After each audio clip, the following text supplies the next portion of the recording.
Greetings, citizens of the world. This is Anonymous. The COVID-19 coronavirus has quickly spread to nearly every corner of the planet in just a few months, and the people of the world don't seem to be taking things very seriously until it ends up in their own backyard. The whole world has had at least 2 months to prepare for this, but many people ignored the situation, thinking that it would remain in China and would never have an impact on their personal lives. As quarantines were imposed in China, with cities of millions on lockdown, Westerners condemned the heavy-handed tactics of the Chinese government, and assured themselves that nothing like that could ever happen in their home country. In just a few short months, the situation has changed rapidly, and drastically, with researchers and epidemiologists around the world warning that we could be in for the most destructive pandemic since the influenza outbreak of 1918, which killed between 30 and 50 million people over 2 years and infected roughly 27% of the world's population. As citizens in the West slowly come to grips with the gravity of the situation they are facing, their governments aren't behaving much differently than China. In fact, the World Health Organization has praised China's response to the crisis, saying that the country has set a new standard for outbreak response, and urging other countries to follow its lead in fighting the outbreak. This week, Italy has taken this advice and has placed the entire country of 60 million people on quarantine. People have been ordered to stay indoors throughout the entire country, and large gatherings of any kind have been banned. Even smaller gatherings like funerals have also been banned. At least 50 people in Sicily are facing serious criminal charges after breaking the quarantine order for having a funeral with a loved one. There is also concern that people inside the Italian quarantine zone are being left to fend for themselves. Luca Franzesi, the brother of a 47-year-old woman who died at home, is now trapped in the house with her, and has waited for over a day for authorities to come and help him. He posted a terrifying video to social media pleading with authorities to come and help him. Buonasera a tutti. Sono arrivato al punto di fare questo videomessaggio per il bene dell'Italia, per il bene di Napoli. Ieri è deceduta mia sorella, probabilmente per il virus del Covid-19. Sto aspettando risposte dalle istituzioni da ieri sera. Nessuno si è fatto avanti. Questo video è molto forte, vi prego di non farlo vedere ai bambini e agli anziani. Io sono costretto con tutto il dolore a combattere questa situazione. Io ho mia sorella nel letto, morta. Non so cosa devo fare. Non posso darle l'onoranza che merita, perché le istituzioni mi hanno abbandonato. Ho contattato chiunque, al momento non faccio nomi. Nessuno mi ha saputo dare una risposta. Sto in attesa della risposta del Cutugno dal 118, perché ieri sera, sotto mia forzata volontà, l'ho fatta fare il tampone, perché non lo volevano fare.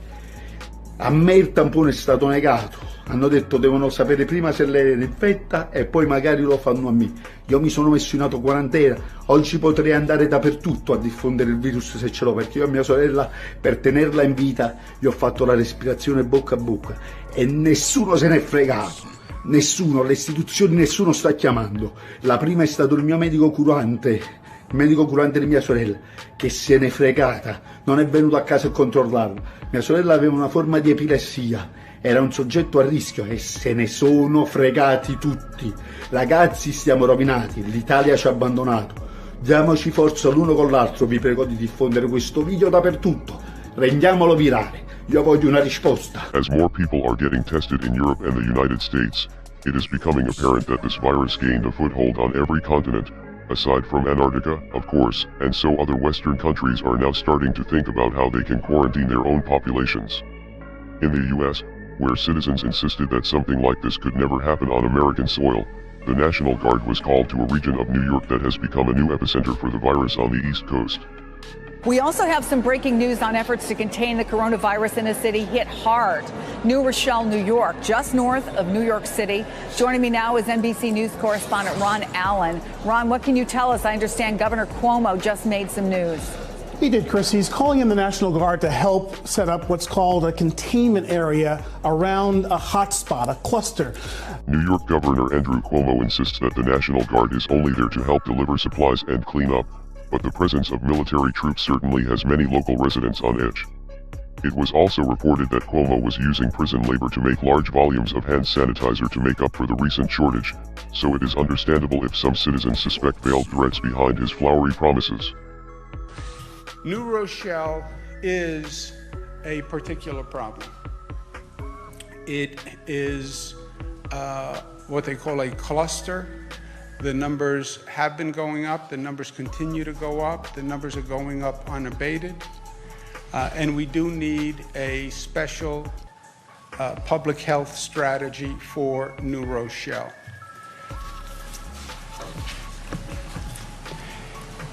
What we are going to do is focus on an area, concentric circle, around the situs of the majority of the cases in New Rochelle. Much of the transmission tends to happen on a geographic basis. Kids go to school, kids go to a store, parents go to a store, parents walk down the block, shake hands with someone. Parent is walking the dog, meets somebody, says hello, has a conversation.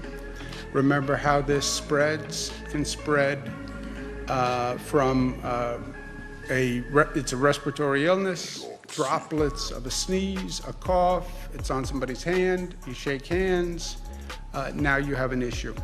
So containment strategies focus on geographic areas. It was also announced that Georgia, in the southern United States, will be turning a portion of a state park into a quarantine zone for coronavirus patients. Shortly after the virus arrived in Georgia, the state's governor, Brian Kemp, announced that state officials were preparing Hard Labor Creek State Park in Morgan County for isolating and monitoring patients who may have been exposed to the disease caused by the coronavirus. This was intended to assure residents that something was being done to prepare, but this was not welcome news to some citizens, because getting quarantined in an isolated section of a place called Hard Labor Creek sounds like a straight-up horror movie. However, there are different approaches that can be taken, but people need to actually take this virus seriously and practice extreme social distancing to slow the spread of the illness. As the South China Morning Post noted in a recent column, South Korea has managed to handle the virus extremely well without citywide lockdowns, by making testing and medical care as available as possible, and encouraging safe social distancing practices among citizens. We need to stay home as much as possible and avoid public spaces as much as possible until this blows over, and cancel large events voluntarily, of our own free will. These actions will help us to prevent the spread of the virus, and it will leave authorities with no excuses to crack down on the population in the name of public safety. Will others follow their lessons? It doesn't look they will. We are anonymous. We are legion. We do not forgive. We do not forget. Expect us.